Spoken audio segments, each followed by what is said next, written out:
The conversation you are about to hear was recorded in 2020 during the height of the global pandemic.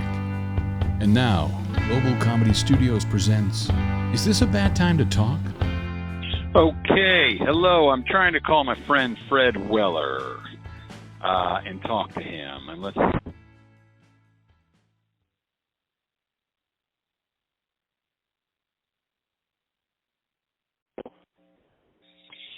Hello? Yes, Hello, is this Fred Weller? this is she. Hi, Fred, this is Ali. Is this a bad time to talk? It's a great time to talk. AKA, I'm here to listen, Fred, although I know you don't like that title for the show. Fred, I'm just going to say a few things up front. Just to be clear, this phone call is being recorded with tape-a-call. Are you cool with that? Yes, I'm okay with that. You're okay with this as a recorded phone call. It may be posted. You're okay with all that? Oh, the litigiousness of our society, Ali. We got to get to that at some point because it's just... That's why I get to it in the beginning. I also want you to be cool. Are you cool with this is brought to you by Fresca? Again, I don't make any money off of Fresca right now, but I'm really been into it during the virus. But I just want you to be clear. Just be clear, you do not have Fresca as a sponsor. No, I do not have Fresca as a sponsor yet, but I'm very much into Fresca and lentils. So I don't know who I talk to about lentils, but I need to find out who is the number one distributor of lentils and come up with a name. You know, I also like pistachios by Wonderful Shelled Pistachios. These are just some things that I've been into. Again, Some possible sponsors. So you just giving them a little something up front, just to kind of sight unseen, sort of, what would you say, on spec. You're giving it to them, some sponsorship. That's good. That's very good. That's a good strategy. Look, I'm going to give you a taste, Fresca, okay? I'm really into your established in 1966 sparkling soda water, grapefruit citrus original. I mean, that and the Pit, the People's Improv Theater, I got to plug them because, you know, I've been doing that for 18 years. But, Fred, thank you for taking my phone call first and foremost. First of all, are you taking money from the Pit? Are they? No. Is your own business sponsoring your podcast? I guess that's okay, but I'm not sure. I don't want to. Are they sponsoring? I'm trying to save the business, Fred. I'm know. trying to save the businesses from this virus that has leveled all of us. Because podcasts, no, I'm not. Yes, podcasts you can listen to and still be kosher with the social distancing. But what's going to happen to the future of theater, my man? Your theater, my type of theater. What's going to happen? I have no idea. I mean, we've been talking about what does the world look like at the Pit once we get open. I mean, aside from being able to save the spaces, and do we leave a seat empty between people? Are we going to be wearing, masks, and those masks have smiley faces on them? So at least it looks like people are smiling at you when they all have masks on and you're performing for them.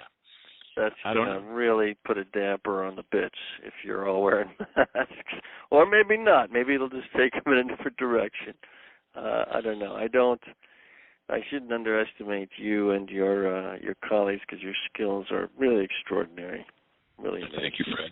Plus, I think folks who maybe were less inclined to laugh because they had issues with their teeth or their smile or their laugh, and they would cover their face when they laughed. Now they're going to be like, laugh away. No one can see your smile. Right. Right. Cultural things where, I noticed that some Japanese women still cover their mouths when there were other parts of Asia as well. They still kind of cover their mouths when they laugh. This ancient, slightly sexist thing, I think. But maybe now those people will feel more welcome in your theater, laughing right out loud. That's a great point. I mean, we might be able to make masks that have a smiley face, but also it looks like a hand is blocking the smile, from laughing. So, I mean, yeah. we got to pivot, Fred. We've got to pivot right now. Yes. Right now, it's jiu-jitsu, and you just cannot tap out. Well, speaking of jiu-jitsu, I had just quit jiu-jitsu permanently prior to this because of my, second broken rib. But I wonder about my guys back there, my sensei. What's going to happen to jiu-jitsu? Did it reach its peak? And now, because you can't social distance and do jiu-jitsu, I mean, this is going to be it's going to lose its popularity. There are all kinds of fields and businesses that are going to be hit by this. The damage this virus is going to do to bricks and mortar and businesses, I mean, it's unfathomable to me. But let me get to a couple things, because again, like I said, we're only going to be able to talk for 2 or 3 hours. But again, it starts. Might not be okay. It might not be okay with that. 2, 3 hours. I don't know. Let's see where it goes, Fred. Let's see where it goes, Fred. All right. Okay. I mean, first I begin with, where am I finding you? Where are you right now in space and time? Because we're not in the same room together. I am in New York City, in a safe house, undisclosed location. But yourself, where are you right now? Where are we talking to you from? I am in a somewhat rural area in Connecticut, in mid-northwestern Connecticut.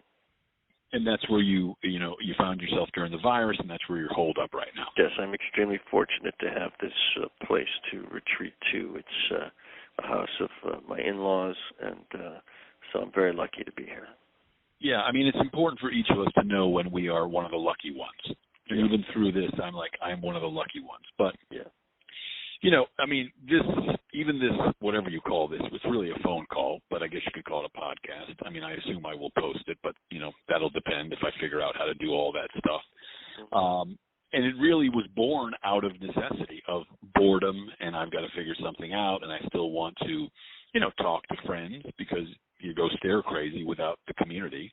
And I want to make sure that people still, the pit is around for them, both with online classes and, hopefully in the IRL once we open. I was like, let me call my friends. And you are one of my oldest friends. We met back in the summer of 1986. Long time. The Kai Lodge. I remember that. You were in the throes of being threatened by a bookie.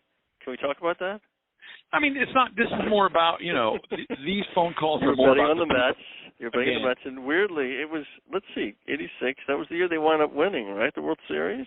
Except the times I bet on them, they lost. When you were betting on them, they kind of were up, and then they were down, and you were threatened. You were threatened by an actual bookie, right? Okay, again, Fred, these phone calls are more. A tree stump and a penis and a hammer. All right, Freddie, come on. No, this is because we want to keep this for everybody. Don't you want your kids to listen to this?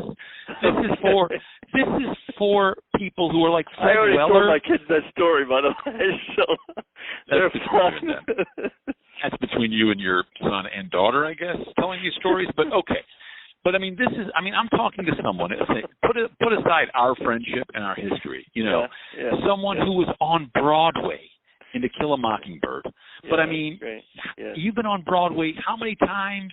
You've been in how many movies? You've been in how many TV series? You are a legitimate actor. I remember once. Someone you've said to me in 30 years, but thank you. I'm sorry, Fred. I'm sorry I haven't said nicer things to you. I think the world of you. You were the best man at my wedding, and you're one of my closest friends. Great honor. I love you with all my heart. You are legitimately my brother from another mother. You know that I think the world of you, that you've got a giant heart. I don't know if I've ever seen you really upset in real life. I've seen you kind of, angry on stage, but that's like stage acting angry. But I don't know if I've ever seen you like really upset. You're an all-around good guy. And I'm lucky to have you as a friend. So I'm sorry if, over the course of 34 years, I never told you. I thought you were a legitimate actor. I thought you knew. You knew. Thank you, buddy. It's nice to do a podcast with you so you can say some nice things to me. No, that's not true. No, of course, you're a wonderful friend. I don't mean to. I don't know. Maybe you have. But, there was a period of time, and again, I don't want to get bogged down in our friendship, but there was a period of time when your sense of humor had a real edge to it, and then you kind of went through a philosophical period of your life that changed things for you. And now you're a person of great dimension. So, anyway, you're facile in the language of acerbic. What am I trying to say? Burns. That's all I'm saying. I just mean to say you're good with the burn. Sorry, did I kill a podcast? I'm here to listen, Fred. So again, the podcast is this a bad time to talk? Or, AKA, I'm here to listen. So at least 3 times throughout the conversation, I want people to say, hello, are you still there? And then I get to say, I'm here to listen. Because that's the depth of my listening, Fred. I listen to a point where it makes people awkward. All right. I get in there. It's an interesting concept for a talk show podcast. I don't know. Sometimes that's the thing. That's your hook, is awkward silence. It's missing from other podcasts of this genre. That's an interesting hook. I would call it therapist level silence, where I'm there and I'm letting the person talk and basically talk themselves into healing. To be like, you know what? You're right. And whether I'm there or not, it doesn't matter. You know, I made the phone call, I initiated the conversation, and now I'm here to listen. And you've told me it's not a bad time to talk, so hey, we're talking. It's not a bad time to talk. It's a good time to talk. So yeah, I've got nothing else. Do you know how many times you've been on Broadway? I mean, or at this point, is it you have to like go roughly this many times? I'd have to count it up. It's not. I don't have the running tally. Wow. But I know it's over a half a dozen. But I don't know. I don't think it's a dozen. I would say it's between a half a dozen and a dozen, something like that, somewhere in there. And same thing with episodic. I mean, you'd have to count up how much episodic TV you've done. Yeah. I've done a lot of episodic TV, guest spots here and there. I think having my own show, I wound up doing more TV doing that, because then you're working, you've got, 12, 13 episodes a year and hours and hours. I think I spent more time doing that show than any other television, but whatever. Yeah, I guess I don't know. I don't know how much time I've... And can you call it your own show when you were number 2 on the call sheet? Ouch. Wow. Gosh.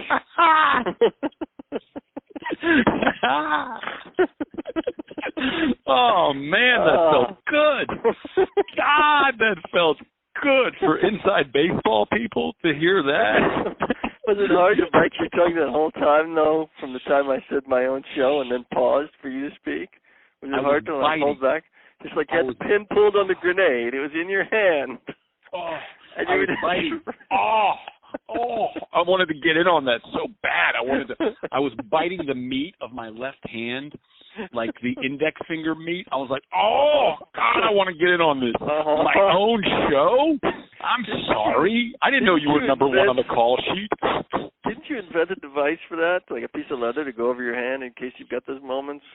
That's right. It's a piece of hard plastic that you can put over your index finger on either hand to just bite it and go, because I found so often that I just needed to like, and, I was like, I'm really damaging my index finger meat right below the middle knuckle to the first knuckle. I think the reason it didn't sell was that the Meat Protector was an odd name. I think it was awkward from the beginning. I think you need to go back to market with some better name, but Meat Protector just sounds, I don't know, sounds like something else. It's time to pivot. It's time to pivot, Fred. Yeah. And you were on that show. Remind me of the name of the show again. It's what was it? In Plain Sight. In Plain Sight with Mary McCormick. Mary McCormick. And will she still accept your texts? What's that? Well, like if you text her, will she text you back still? Oh yeah, we texted 2 days ago. Okay, so maybe she might be someone interested in talking to me. But again, we'll cross that bridge at the end of the conversation. But would you say, out of all the things you do, acting is the thing you love the most? Yeah, I guess so. It's kind of a need, something I need to do every now and then. Getting a little weird, on that front, since I don't know when it's going to happen again. But yeah, I do really enjoy it, certainly. And the stage is most rewarding because it's more of a community experience. You're experiencing everything in real time, not just with the people you're working with, but also the audience. So it's a bit of it's a wonderful experience. So you prefer the stage acting over, I guess, film and television? Well, the experience of it. I mean, if if I ever got on another, became a series regular on another TV show, it would be so life-changing that would be a wonderful thing. But the actual act of doing it, doing a play, there's nothing quite like it. And, remind me of like when it first began for you. You were 7th, 8th grade. How did it start where all of a sudden, someone, growing up in New Orleans, working class family, 2 parents who are attorneys, older brother, younger brother, all of a sudden you are the one who, starts acting? So, kindergarten, it's the school play.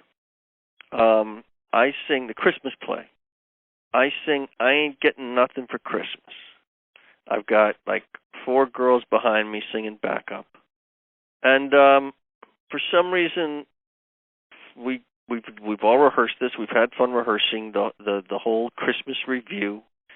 Just about every kid gets to sing in some capacity. And suddenly it's time to perform for the parents, and all the other kids are just nervous. And I didn't understand why they were nervous. And so that was pretty much it. I was the star of the Christmas play because I wasn't nervous. And then I got a lot of positive reinforcement about it. And that kind of set the path. And that was the first time you began? Yeah, that's right. And then later I did some plays in high school and some more in college, and I got into a drama school. Whoa, slow down. Because you're not telling the parts that I know where it's like you did a play with your father. Oh, right? Yeah, I'm skipping over something pretty important, which is I didn't make the play in high school. The director saw how crushed I was, and then he got a call. They just happened to be doing at the Le Petit Theater, which is the oldest community theater in the country. It's on the corner of Jackson Square in the French Court, just catty corner to Jackson Square. It's a very historic, beautiful spot. And they just happened to be doing On Golden Pond, and they were looking for a 14-year-old to play the part of the kid. And he got the call, the director of my school got the call from the Le Petit director, and he realized he had a chance to make it up to me because of how crushed I was for not getting to be in his play. And so he set up this audition for me, and I went, and my dad brought me to the audition, and everybody else auditioning to play my dad was like 25. And so the theater director said, my dad, would you mind reading for the part of the father? And he did, and he got the part. And so then my father and I played father and son at the oldest community theater in the country. And every night we'd drive down there and perform for a paying audience. And it was a pretty incredible experience, pretty great thing to have happen at that age when you're sort of coming of age and starting to try to figure things out about who you are as an adult. It was wonderful. So yeah, I guess that actually cemented the notion of a vocation. I mean, to me, that's such a beautiful story. And, to me, that's like a film. New Orleans, the probably 70s, late 70s or whatever, and you and your dad driving to the French Quarter to be in this play together. And did your dad pursue it, or did he kind of stop after that? Was he good at it, or did he like it? He was good at it, and he wound up doing another play there a couple of years later. A few years later, he did another play without me. And so, yeah, he did enjoy the experience. He had been in a play in high school, and that was it. He was also a member of the New Orleans Shakespeare Society, which is a bunch of guys who put on tuxedos and get drunk and read Shakespeare. But yeah, he went on to do it, and he enjoyed it, and it was an amazing experience. I mean, that must have been something for a 14-year-old who's the middle child of an older and younger brother, to be able to have that kind of time with your dad for the play must have ran, and rehearsals must have been a 4 to 6 week process. Yeah, I think that's about right. A couple months, I'd say. It was incredible. was incredible. It was incredible to be performing like that. I'd never had my own lines. Such I'd done one musical in high school or pre-freshman year or something. But it was really a spectacular experience. Yeah. And from that, I mean, you said obviously it seemed like, from even that play in kindergarten, you really just didn't care what people thought. You didn't get nervous. Learning lines came to you pretty easily, or you worked hard at it? I just worked on the lines. I don't know if you'd say it came easily. I mean, I guess it did. You work on your lines and you make some choices, and that's how you wind up remembering them, because you've decided. You've done it. You just keep doing it. It's a muscle memory thing. Well, you know how it is. I certainly felt like I was had a natural inclination towards playing make-believe. It's really made all the difference.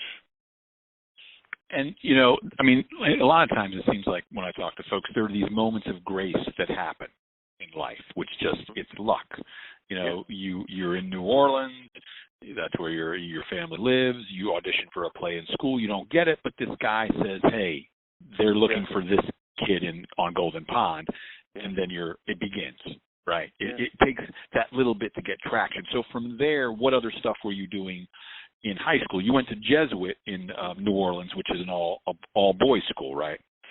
All boys. Well, that's another interesting thing about theater at Jesuit, is that it was a great means to meet women, because we, in New Orleans, a lot of the society of New Orleans attends parochial schools.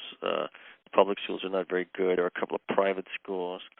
But most of the people of my kind of social echelon went to Catholic schools. The private schools are more expensive. And we had all the girls from all the Catholic girls' schools come in to audition for our plays. So we always had more young women in the plays than dudes. So, and they did the big musicals. They did Birdie. I played Birdie. I played Riff in West Side Story. It was amazing. I did more plays at that community theater too. At Grease there, and lost my virginity to the person I was playing opposite, who played Rizzo. I say person, I mean young woman. Anyway, it was amazing. I guess all in all, it was an incredible time. My adolescence, except for the kind of haze of alcoholism, which is part of coming of age in New Orleans. Well, that was kind of fun too, I guess. And so from there, you decided to go to the University of North Carolina. How did that come about, out of all the places to go to college? Well, here's the thing. Something that one of my teachers said about it. He wasn't an acting teacher. It was a Latin teacher. He was just talking to me about schools, and he said, Chapel Hill is a really good school. They've got a good theater program, and he said something about a beautiful hilly area that I misunderstood, okay? And I was operating under the false assumption that Chapel Hill was in the mountains.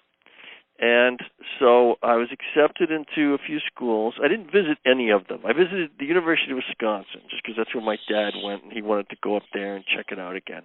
But otherwise, I don't know how these kids today all visit these schools.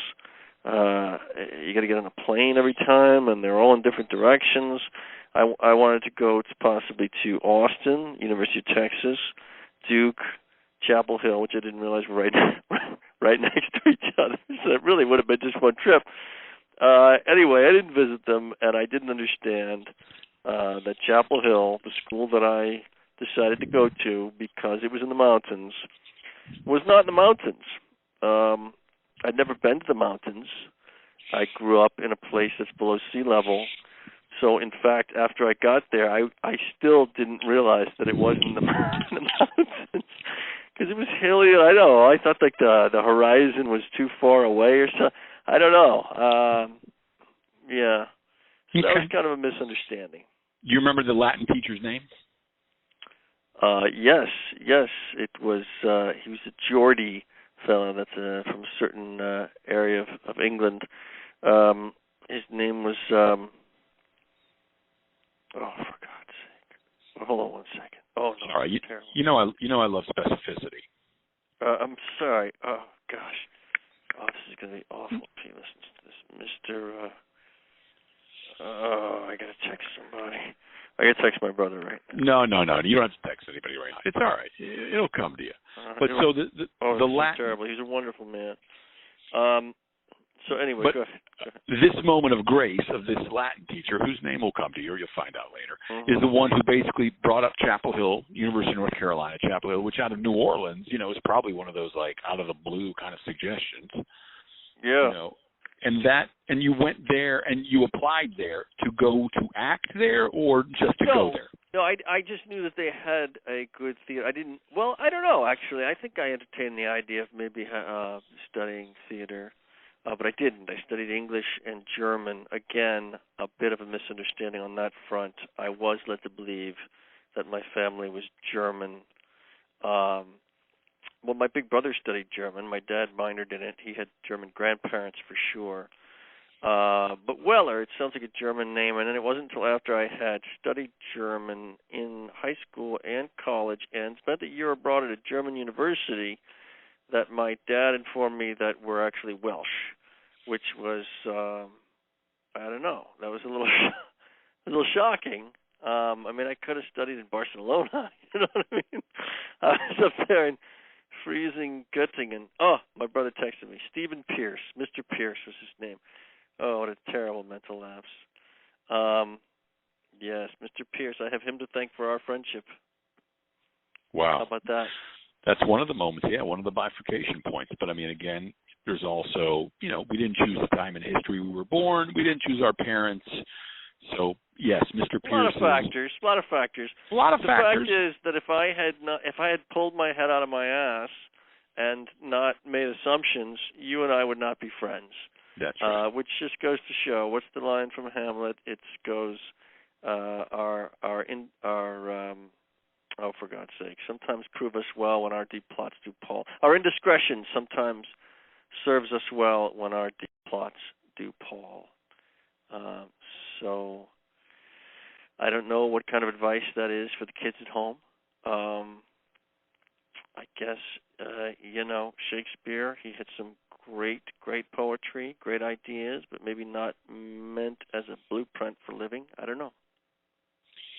And so when you got to Chapel Hill, how did you first get into, started doing acting there at Playmakers Theater in Chapel Hill? Yeah, I just auditioned for, I auditioned, the first thing I auditioned for was a lab theater production of The Zoo Story. And interestingly, the guy I did the play with, the other actor, Michael Wilson, went on to become a director and to run the Hartford Stage Theater. And 20 years after he and I performed Zoo Story, he had me come up there it was more other people's decision than his, but Edward Albee actually made a full-length version of the play. He added another one act to the front of the play to turn it into a full play, and I originated that role. I mean, you can't say I originated because it was still the Zoo Story, but now it was the second act in a full-length play, and I did it up there at Hartford Stage, where Michael Wilson was the artistic director, the guy who originally did it with me freshman year, the first play I ever did in college. So that was interesting. I did plays throughout college. And took acting classes there in Chapel Hill. I took a couple of acting classes. I know what you're getting at. I got a B in acting. I was an A student, and I got a B in acting. That's what you're getting at. And Michael Kumpsty, who's a stage actor of great skill and esteem in New York, he gave me a B. He says I was always late. I don't remember it that way. Anyway, that hurt. That stung. Gave me a B. I didn't even know that. Yeah. Oh, you didn't? No, I didn't even know that. But you thought I was leading you down some kind of path. A primrose path, you thought.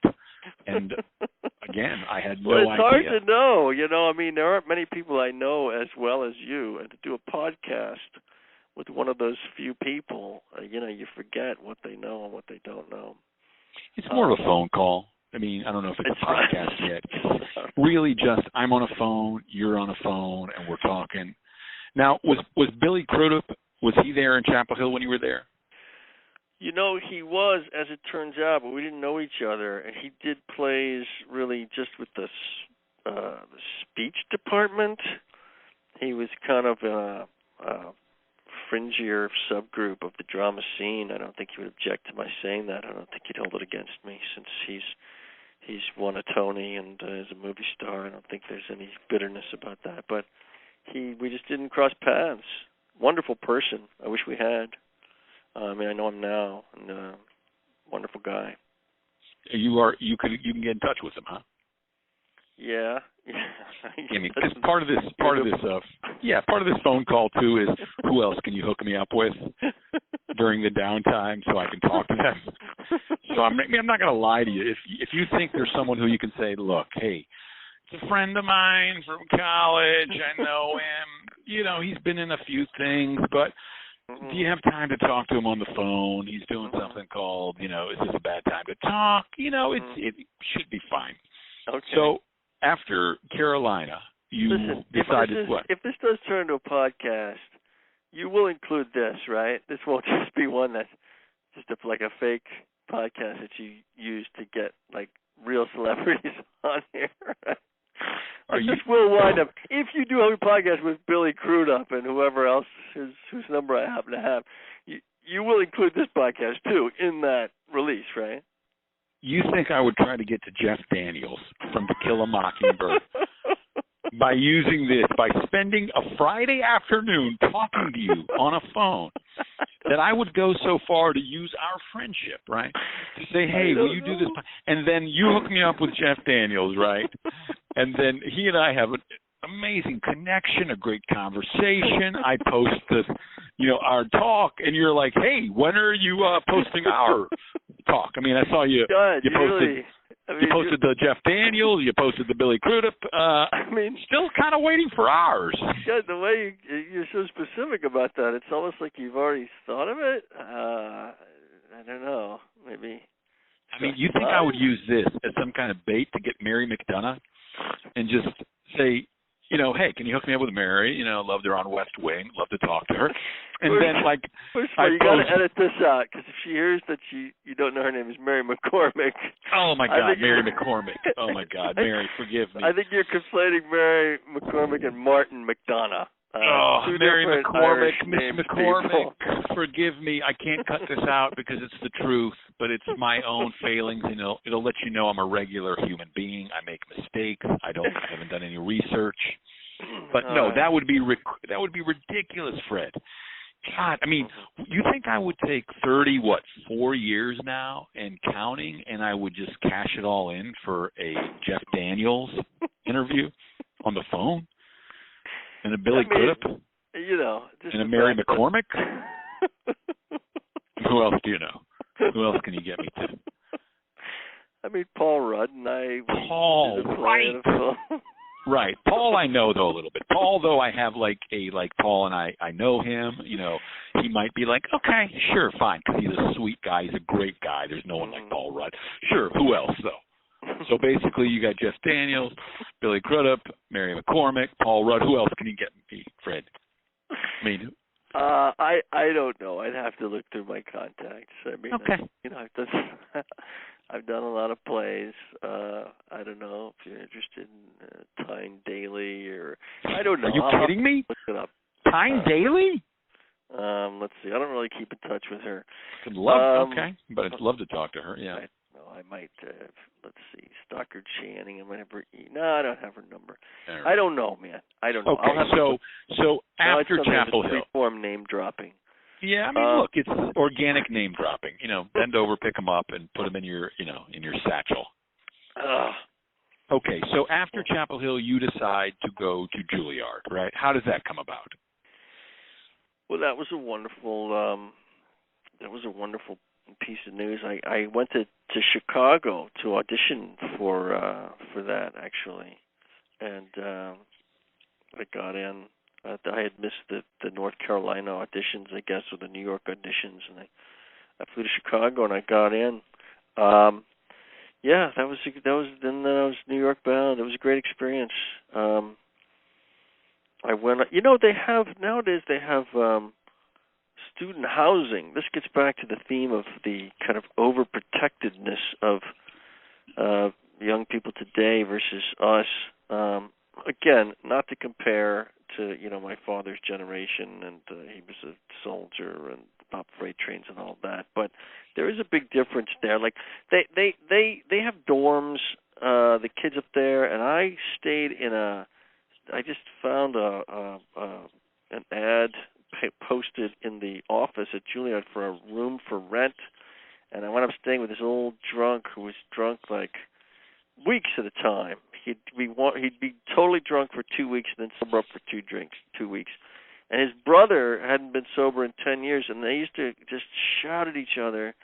And every now and then, one would threaten to shoot himself, and the other one would say, "There's a gun in the drawer right there," and it was right on the other side of my bedroom. Just like more adventurous times, I'd say. Less protectiveness. Nobody ever bothered to go check this out and see, is this a guy who's drunk all the time and has a gun and might be a danger? That there wasn't. Anyway, it was a good experience for the most part. Drum school. Hey, are you still there? I'm here to listen, Fred.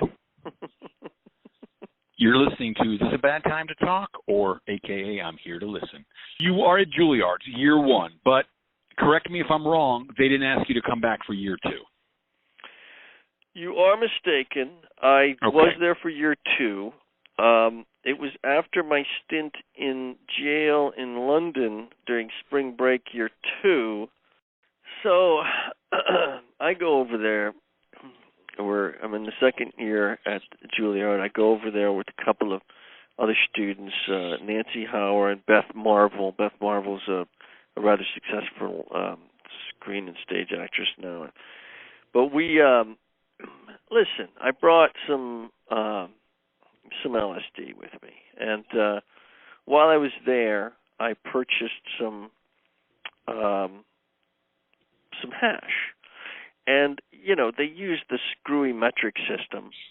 But when they sell it to you, because I was an American, I guess they spoke in normal terms, in sort of quarter ounce, eighth of an ounce type of terms. And I forget how it broke down, but I got arrested.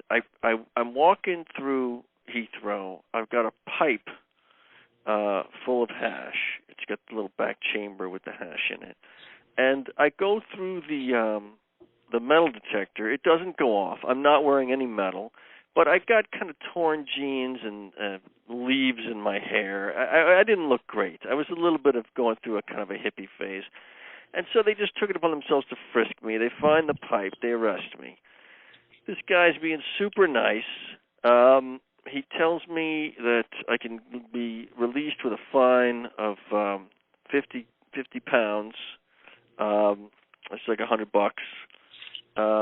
If I have less than, I think it was 30 grams or an ounce or an eighth of an ounce. I don't remember what it was, but I remember that I'm doing the math in my head, and I'm trying to do the conversion because I remember it was 30 grams to an ounce.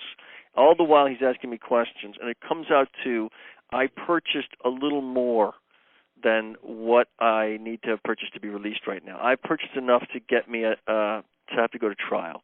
But then the question is, how much did the guy rip me off and how much had I smoked?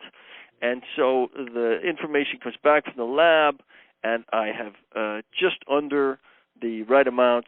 I pay the fine. I'm free man. And I go to find my carry-on bag, which I lost when they had arrested me, and they send me back to customs.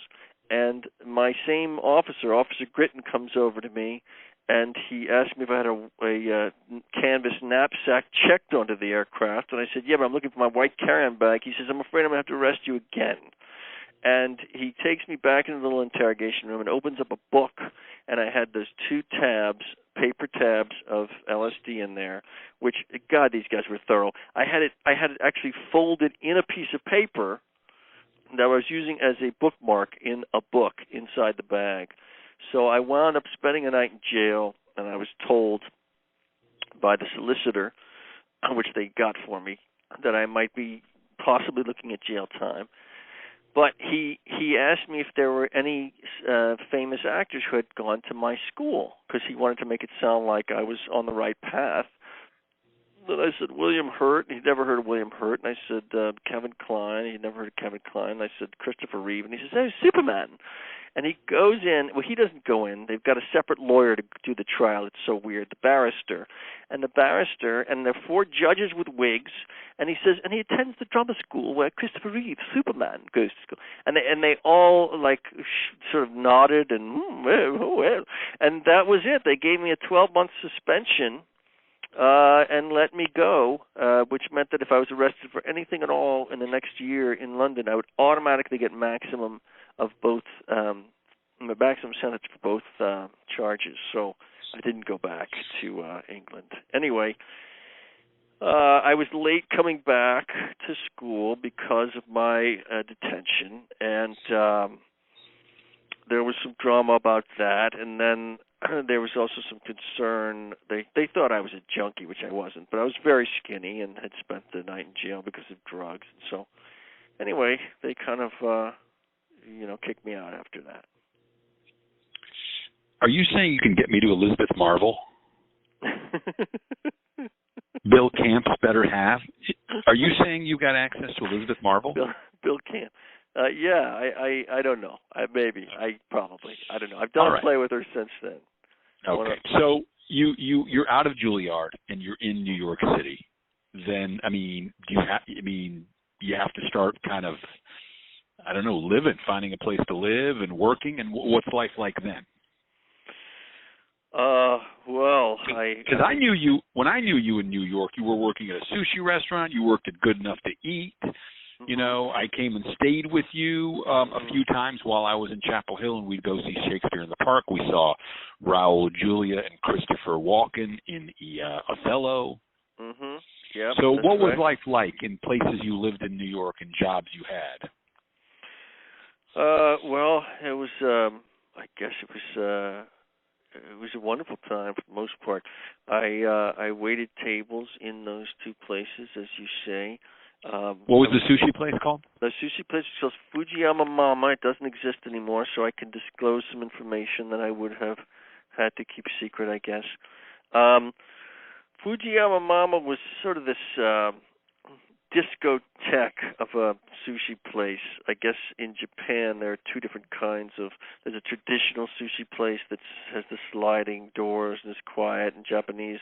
That's what you get now, but back then in the 80s, there was this other type of place, and loud music and sort of sirens would go off every now and then, and on purpose. There were little police lights posted places. It was kind of a loud place that catered to loud people. And there was this one moment where one such patron really helped to bring home some of the cultural differences between us and the Japanese, which is that they take honor and very seriously, and breach of law very seriously. And this drunk guy, he was sort of a typical patron, and he was a big, loudmouth dude with a much younger woman. And we have these little blue glass ashtrays. They're a couple bucks worth each one, and he is asking me how much it will cost if he takes this ashtray. His drunken date is laughing hysterically, and he pulls out $50, and he's basically offering me $50 for this little ashtray. And I look behind myself to make sure that the the little Japanese man who is the host is not looking in my direction. Now, he's a very small man. I mean, he's about 5'2", and he's got his hair is dyed white except for the one streak of black down the middle. So he kind of looks like a little skunk. And he's a rather he's very gay. Let me put it this way: he makes no secret of the fact that he is a flamboyantly gay man. And I mention this because it becomes irrelevant in terms of my prejudices or my stereotypes of what that means. He's a very little, somewhat effeminate man, and he's not looking in my direction, and this guy slips the 50 in my pocket. I don't say yes, but I don't say no. He puts the ashtray in his own pocket, and suddenly this little man, I don't know where he came from, the skunk, the host, is jumping beside me, grabbing this rather giant, muscly patron by the lapels, calling him a thief, pulling him up, saying, "You thief! You thief!" and pushing him out of the restaurant. The guy hasn't even paid for his meal yet. He's actually giving him a free meal. But he was so outraged by this act of theft, and he's pushing him past he's got to go past the gauntlet of shame, past the sushi chefs who don't know what's going on, but they see somebody's being called a thief, and they start waving their sushi knives at him, scolding him, "You're a thief! You're a thief!" And the whole restaurant is looking up at this. And just a different attitude towards theft. And he also saw him put the $50 in my pocket somehow. I just pleaded that I didn't know what was going on. But it was a learning experience. I might cut that story out. Maybe. You got the whole, what? It's just long. It's long. So Let you me say are. some more. Let me say Yeah, some more please. about that. So Yeah. you're working in New York. You're waiting tables. You're getting gigs. At what point do you have like a moment where you get your thing where you're like, okay, this is now I'm making enough money just to be an actor in New York? I didn't wait tables for too long. I got a TV pilot, a guest spot on a TV pilot, and I got a Law and Order episodic. But then a big thing was I became an understudy for 6 Degrees of Separation, and I guess that was when I stopped waiting tables permanently. That was. Did you go in for 6 Degrees? I went in for all 4 roles that I understudied, yes, including Wow. including the role of the hustler who was naked on Broadway. So I was naked on Broadway. I'm going in naked. I went in naked. I'm going out naked. It was one of 3 different roles I've done naked on stage. But I understudied the guy who comes in from Utah and kills himself. I understudied like 4 different roles. It was a great experience.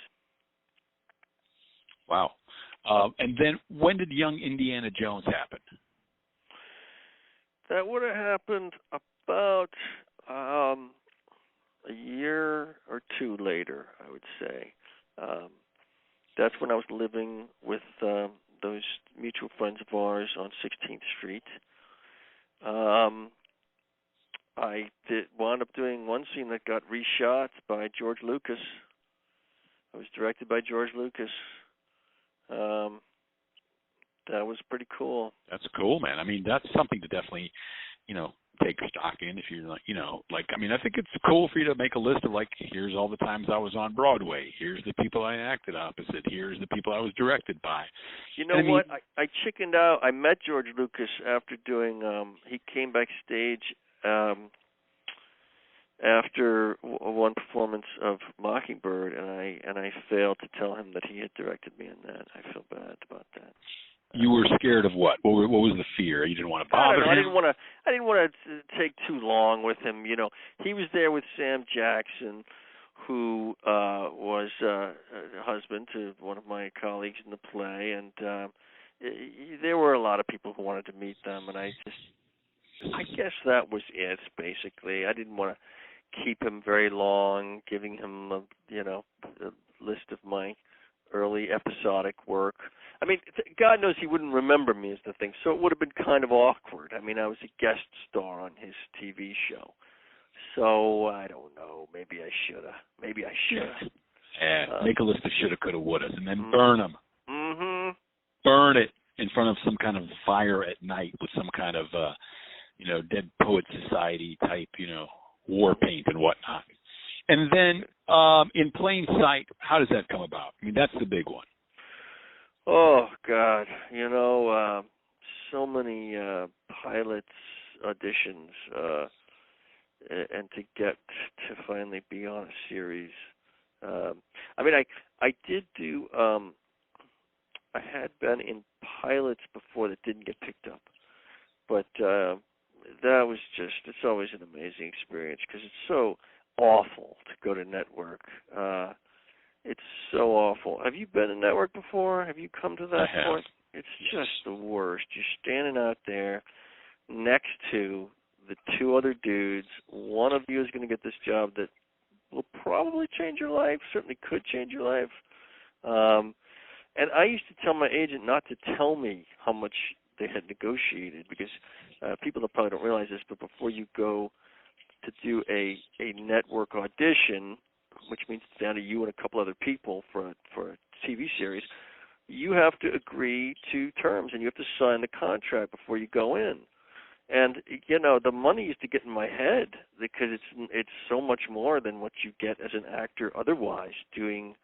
You're a guest star on a TV show. You really don't get paid a whole lot of money, and certainly don't get paid a whole lot of money doing theater. But if you're a regular on a TV show, you're getting overpaid, and it's a great feeling to be overpaid. It's really one of the best feelings in the world. And so I'd hear that number, and I'd be on the way, and I'd see houses that I could maybe afford, and it would really kind of get in my head.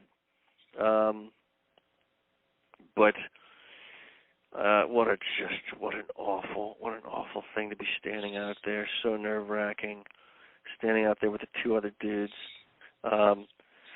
Quick side note, Matt Malloy, one of the greatest actors and greatest people I know, I call him one time because I haven't talked to him in a while, and he answers the phone, and I ask him what he's up to, and he says he's going to network. And I said, "Oh, it's fantastic. When's the audition?" He says, "In a minute. I'm just waiting in the hallway. I'm about to go in."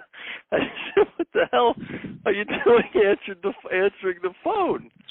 And he says, "Oh, it's just the technicality. It's actually the part was actually written for me by a friend, and the character's name is actually Matt Malloy." And I said, "Oh, that's amazing." And he didn't get the part. He didn't get the part. He's the guy who's had worse luck than anybody I know in the business. You think you could get me to Matt Malloy in The Company of Men? I could definitely get you to Matt Malloy. Yes, okay. I could definitely get you to I saw him in That Guy in That Thing. Have you seen that movie? No. It's a documentary about people who, you know them by face, but you may not know their name, but you're like, oh, you're that guy in that thing. Oh, that's perfect. It's a great little documentary. It's heartbeaking, but that's perfect. It's like, oh, God. I have had people stop me on the street and say, "Who are you?" Right. But anyway. Missing Persons was in Chicago. You filmed the TV show Missing Persons with Daniel J. Travanti from Hill Street Blues. That's true. I was in a series for a year, and that felt like a pretty big shift. I mean, it sort of limped along for a year. Because I happened to be in Chicago at the time. It was great to have you there for a year. That was a lot of fun. Good times. It was great to see you perform with the family. That early improv Olympic group with Matt Besser, Matt Walsh. No, not Matt Walsh. Sorry, he wasn't from the improv Olympic. It was Matt Besser, Ian McKay, right? Adam McKay. Adam McKay. But Ian Roberts. Ian Roberts. Miles Stroth. Yeah. And then Neil Flynn. And Neil Flynn, right. Yeah. And when you were there, it might have been Rick Roman as well. I don't think so. I saw 6 guys. Yeah, okay. I saw 6 guys. Yeah, I mean, that was a magical time. Chicago in the 90s. God, that was so much fun. IO, Improv Olympic, performing with the family, doing improv, working in a video store, thinking you'd live forever. Yeah, that was the porn store, wasn't it? Adult video store? Yeah, Video Schmidia. We call it adult video store. Video I was at Blockbuster first, and then I moved on. But Video Schmidia, you had some experiences. Tell about your boss who had the Be Back book. Well, I mean, look, I'll tell the short story, but this is, again, more about, the people I'm talking to. But I worked for a guy named Zwick. Why am I escaping his name? But his son was Ed Zwick, the director for 30-something and Glory and About Last Night. No. What? His name was Alan Zwick, and I didn't know this till I started working for him, because I just worked for him because it paid $5.75 an hour instead of $5.50, which is what Blockbuster paid, and was unlimited movies. Yeah. And he had this thing where people would come in the store and they'd go in the back and they'd look at the nudie boxes, the adult video store part of it, and they'd come back and they'd be walking through. He's like, "Can I get you anything?" And they'd say, "Oh, and then I'll be back later." He goes, "Oh yeah, then come over here and sign the Be Back book." And they'd be like, "What?" He's like, "Yeah, come here, come over here. I want you to sign the Be Back book. Let's just know when you're going to be back." And people would approach the desk to sign what they thought was going to be a Be Back book of what time they're coming back. and when they get close enough, he'd say, "Get the hell out of here, you tire kicker." He used to call people tire kickers because he'd say, "The guy's just a tire kicker. He's going to go in the back and just kick the tires. Look at the nudie boxes." Well, I think it's important. I was talking about what a different time it is. People don't understand. Back then, you didn't have pornography on a cell phone. These guys are going back from lunch and they just want to look at a naked lady. That's right. They want to look at giant boxes that hold a small VHS with nudie pictures in their suits. He hated the suits who came in to kick the tires because they were guys in suits because it was near Michigan Avenue, and they'd come into Video Schmidio and they'd go in the back. After lunch, right? After lunch, spend about 10 or 15 minutes looking at boxes, and then they'd leave the store, but he'd always say, "Can I help you with anything?" And the moment they said, "No, I'll be back later," he'd make them take the walk of shame to the desk, sign the Be Back book. And then he'd say, "Get the F out of here. There's no book." The first time I heard it, I was like, "The Be Back book?" I was like, "What's he talking about?" Yeah, sign this book to let me know when you're going to be back. The Be Back book. There were so many stories about that Video Schmidio time, but I got $5.75 an hour, and I got to take improv classes and do improv and take acting classes. It's just I was I'm still clueless, but I was very clueless back then. How crazy we got to be there at the same time. I know it was. I had a TV show that happened to bring me to Chicago right when you were coming up. Magical. Cutting your teeth in improv. It was amazing. Magical. So I don't want to keep you too much longer because we've gone for a little bit, but I want to ask you this. So what is your dream now? Right now, if you had to write your own ticket, look, you're coming into your prime. You've done Broadway. You've done episodic. Well, you are. I mean, look, this is your time. But if you could write your own ticket, what would it be? Would it be a movie or two a year? Would it be being on another episodic show? Would it be back on Broadway? Although I don't know if you're going to be allowed to be back on Broadway because of the misses. But I mean, I hate to think about it. I mean, how COVID's going to affect theater. Oh, right. Yes, it was hard. Also, this period of time when I did To Kill a Mockingbird is. We're right on the brink of our kids being teenagers, so it's sort of a magical period because they still like us, but we know they won't for long. So the fact that I had to go out every night to do the show and not spend the evenings at home was kind of hard. That realization itself was hard. It's hard for me to think about not doing a play for a year or two.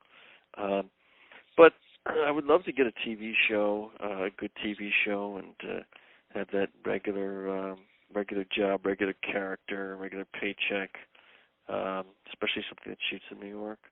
And then after my kids get to be teenagers, I think I'd like to get back on stage. So you'd like an hour-long show shot in New York City with being overpaid, getting a check where you're like, I can't believe I get this. Yeah. But do you want to be like a fake doctor, a fake lawyer, a fake cop? What do you want to be in this show? I would love to be a fake lawyer because I grew up with lawyers. My brother's a lawyer. The best man in my wedding was a lawyer. Sorry, but it had to be Mark Bellamy, obviously. I guess. Look, I'm going to let it go. Right? I mean, I know it had to be Mark Bellamy. I get it. It's still like I'm thinking about it, like, okay, did it have to be Mark Bellamy? Okay, yes, I guess. You've known him since childhood. To be clear, I was married before you, so it wasn't like you had made me your best man, and then I made Mark Bellamy my best man. Right. No, I get that. And even when I was thinking about best men, I'm like, he didn't ask me, and he asked Bellamy, but I mean, he is kind of a best man material. He's really my oldest friend since since no, I get it. I was happy just to be there.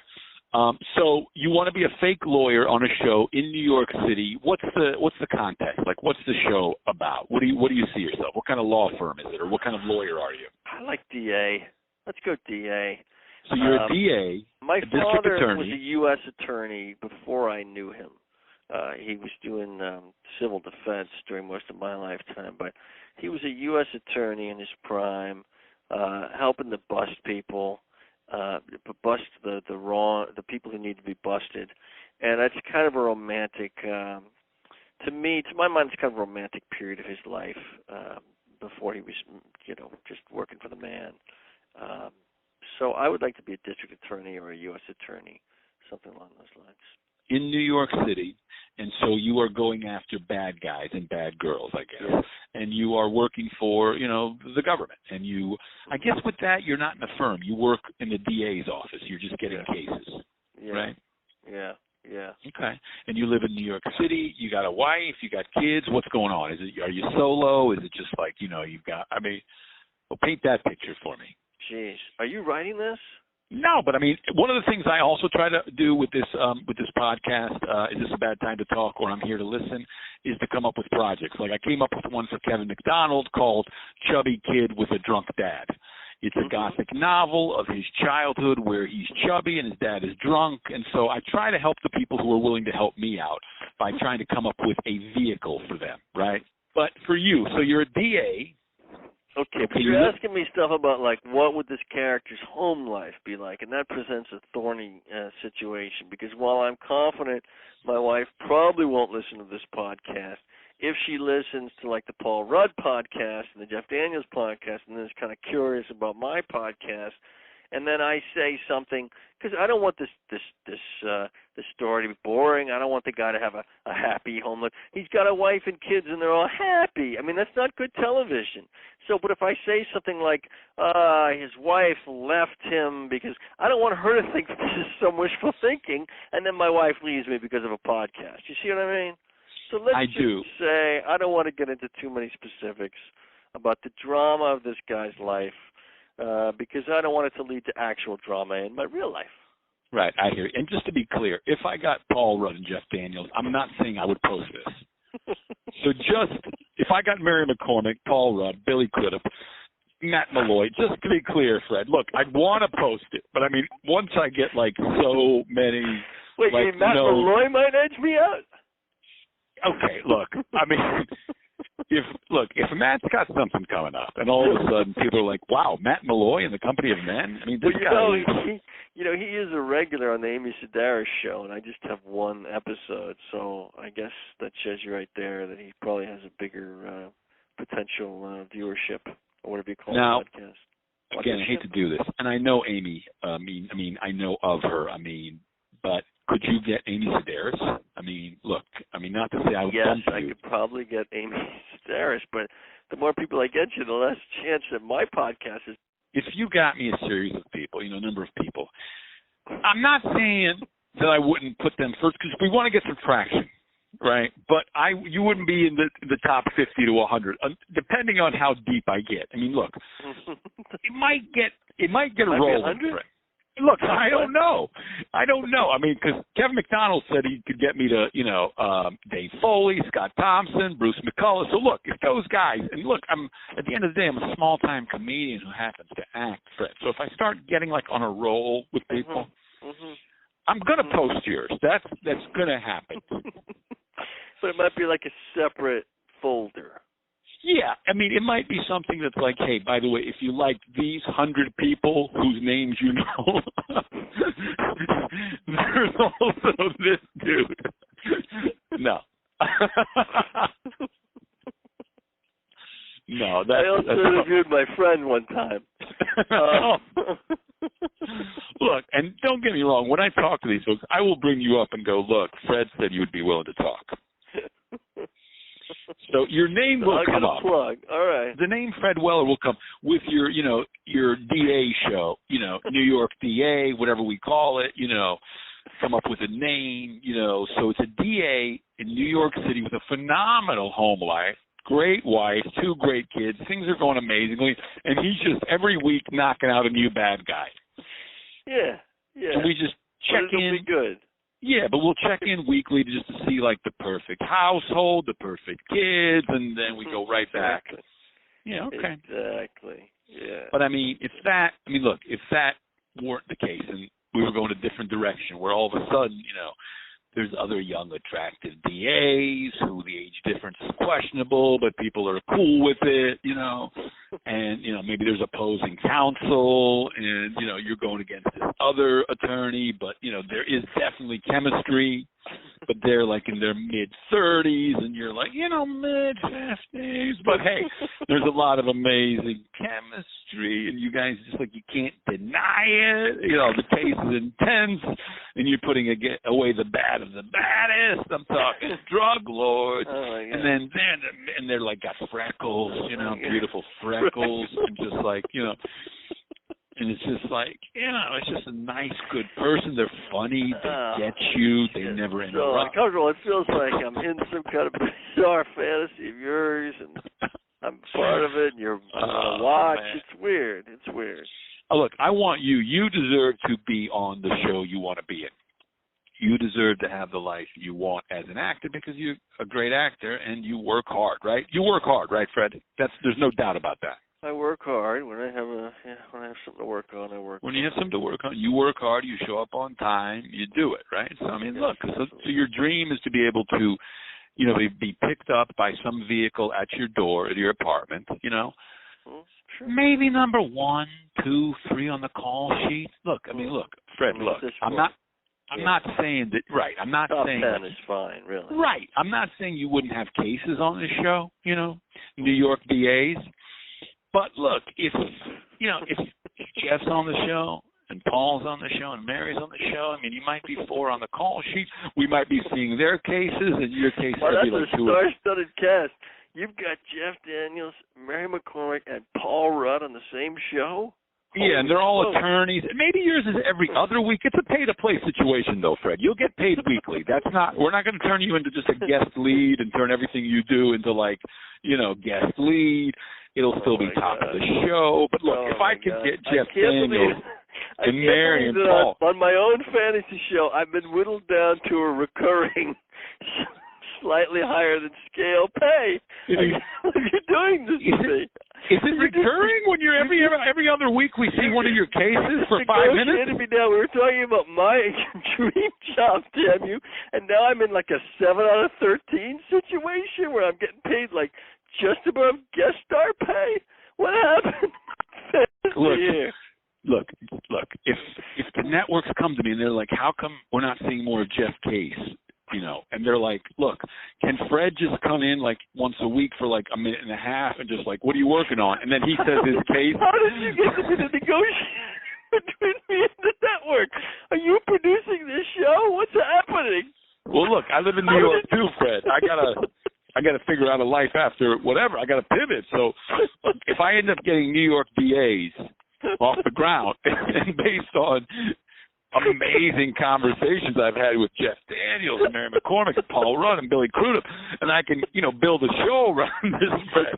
And then you got your amazing home life in the show. And once every couple, 2-3 weeks, you walk through and they're like, hey, what's up, Fred? You're like, another case trying to bring a mobster down. You say something. It's kind of funny.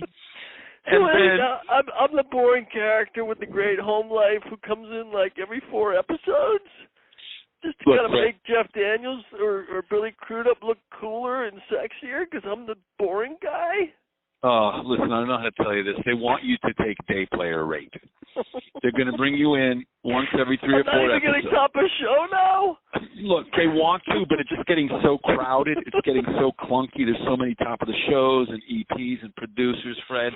So, look, it's basically they can give you, top pay for a day player, but we're all day players, Fred. Everyone's a day player. We just play more days than others, right? And look, I'm getting bumped off my own fantasy. And can you meet the van? Can you meet the van at 34th and 11th? Not a big deal. But can you meet the van? You're going to meet the van at 34th and 11th. All right? In front of the firehouse. All right? And at 5 a.m., because that's what time they got to get going. So if you want to catch the van, the crew van, it's 5 a.m. And not a big deal. And I hate to be the one to tell you, and I know you're going to be great about this. Can you let the people at the top of the call sheet eat first? It's not a big deal. But just let them eat first, and then, you're right there above. You're getting right before the people, I'm standing in line with the background behind the crew now? You're in front of background behind the crew. My train hand waiting for this last scraps of chicken piccata. There's going to be piccata left. Just a little skinny bits there at the end, and all the capers are gone. Look, we don't like capers in the piccata sauce, right? You dip some bread in that, and you got something real nice. That's a nice snack. Listen, Fred, look. God, how do I tell you this? Look, the season finale, they're not going to be able to give you your one line in the season finale. Oh, my God. My God. Want to make sure you come to the holiday party. Make sure, not for nothing, not a big deal, but it's not a +1 because it's Cipriani. So it's just you. That's cool. I can't take my wife to the wrap party of my own fantasy. Look, Jeff asked for a +10, all right? He wants to bring a lot of folks from Mockingbird. The show is killing it, and it's just it's not, but I appreciate everything you did. Thanks for talking to me back on, April 24th, 2020 during the virus. You were willing to meet with me on a Friday afternoon on a phone, and we talked, and look. Oh, my God. We did the only some thing stuff, right? sustaining me through this quarantine has been my fantasies, and now my fantasies, even I've been demoted. I've been cut off the show. Oh my God. It's okay, friend. It's okay. You're still an actor. Oh, thank you. They'll never take that away from you. Never. Thank you. All right. Well, I could talk to you forever, and it doesn't seem like we're talking. What I think of you, what a good guy, a talented, fun human being. And if I had people in my life who laughed as hard as what I say as you do, if I had 2,700 more people like you, I'd do Carnegie Hall. Because that's all you need to do Carnegie Hall. You need 2,700 people willing to pay to come see you at Carnegie Hall, and boom, you did Carnegie Hall. You also got to practice. All right, so let me listen to this, Fred, and hopefully cut it together, and I'll send you some clips of it and see if I can cut it together into something that, look, we're going to, right now it's archival type stuff. It's just, practice runs, but I'm going to reach out to you in another phone call to get some, some either, text, cell phone text or whatever, some other folks. Mm-hmm. But I thank you for your time, Fred. And listen, if you feel like you need a piece of conversation here and there to make it feel, I don't know, complete, we can always fudge it in. That's the difference between me and Paul Rudd, see? Okay. All right. That's good to know. Let me listen to this. I'm going to put it together, see if I learn how to chop this together into one fluid thing, because the one I did before was once. I don't know why it's cutting me off, but look, I appreciate your time, and all right. I look forward to seeing you in person again someday once this virus allows us to at least socially distance in New York. All right, buddy. Take it easy. Best to your family, brother. Take care. Bye-bye. All right, that was me just talking to Fred Weller, an old dear friend of mine. I love Fred Weller. He's funny. He's a good guy. He laughs at a lot of what I say, which I like people who like me, and Fred seems to have always liked me and been a champion of mine and laughs at what I say. And it's good to surround yourself with good people, and that's important. Make sure if there's toxic people around you who don't believe in you, who are negative all the time, who are bringing you down, I mean, I don't know. How do you distance yourself from them? Because, you got to be kind to yourself, and you got to make sure there are kind people to you around you. But I appreciate you listening to this. If you've listened this far, please look into, the PIT online classes, thepit-nyc.com. And I love the world, and I love humanity. And I hope we get through this better than we started. And I hope with everyone I cross paths with, I hope I've left you a little better than I found you, 1% better, in the words of, I think, James Clear, Atomic Habits, which I'm a big fan of his as well. So we're looking for a new world and a new yes and a new yes and in that world. I hope this finds you healthy, you and yours. If you're not healthy, get healthy, and then once you get healthy, stay healthy and be grateful for your health.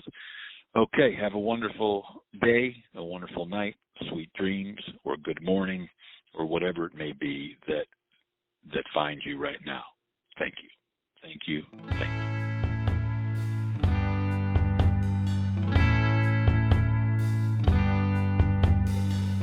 Thanks for listening to Global Comedy Studios. Is this a bad time to talk? Stay tuned for more.